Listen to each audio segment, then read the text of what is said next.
Okay, and we're back. Tech and Learning Live at ISTE 2015. Thanks for joining us. Once again, my name is Kevin Hogan. I'm Content Director for Tech and Learning. Thanks for tuning in and watching. This is our first live experiment with broadcasting from ISTE. We want to practice what we preach and use the technology like we can. And I'm very pleased. We've had a great lineup of people stop by to talk about their impressions of the show. Especially pleased to have Kecia Ray, who's been a longtime advisor to the magazine and is also the president of the board of directors for ISTE. And you just mentioned that this is your 22nd? Yes.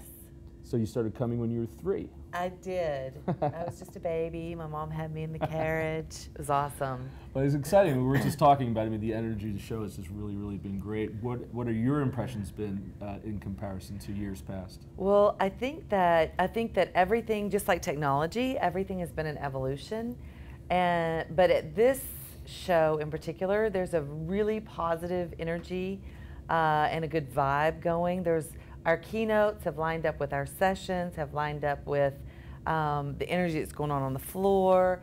I see a lot of members in all nooks and crannies of the building and hotels sharing ideas and talking and tweeting, and the blogs are blowing up. So, I mean, it's just a newfound energy. Yeah. I think there were a few years in there that there might have been a little lull.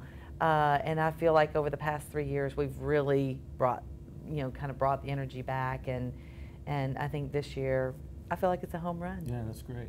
Talk a little bit about the ISTE community overall. So we have, there are plenty of directors of technology that are walking around, but there are plenty of just, teachers at the same time.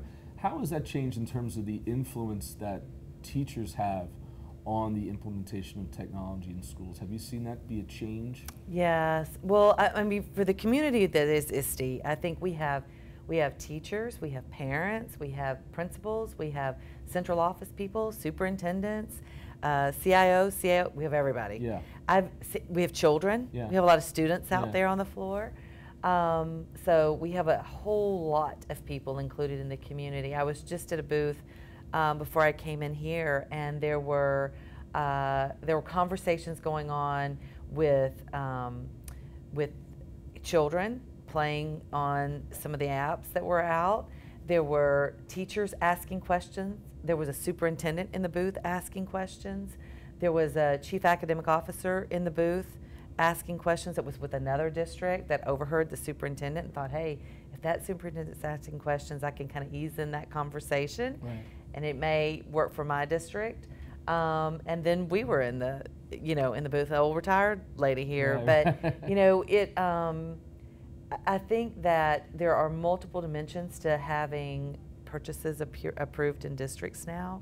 And so I think the more informed every stakeholder is in the product and what that product can offer, the better we are. And I think ISTE offers every single stakeholder an opportunity to learn more about products that are available in the K-12 ed tech market. Talk a little bit more about ISTE as an organization. I think a lot of people, when they think of ISTE, they think of the show. Right. And it's 1 week out of the year, it's the show. Right. Give our viewers, I guess, I'm used to saying readers, for viewers. The viewers. Well, I think that ISTE's a family. Yeah.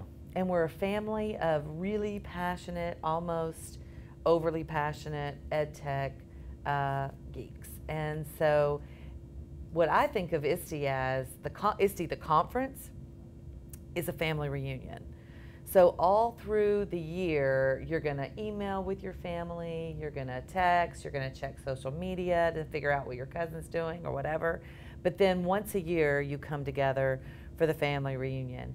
The components of our organization, though, are made up of, we have PLNs that people are participating in, professional learning networks, and we have a professional learning network for almost every nook and cranny of the ed tech community.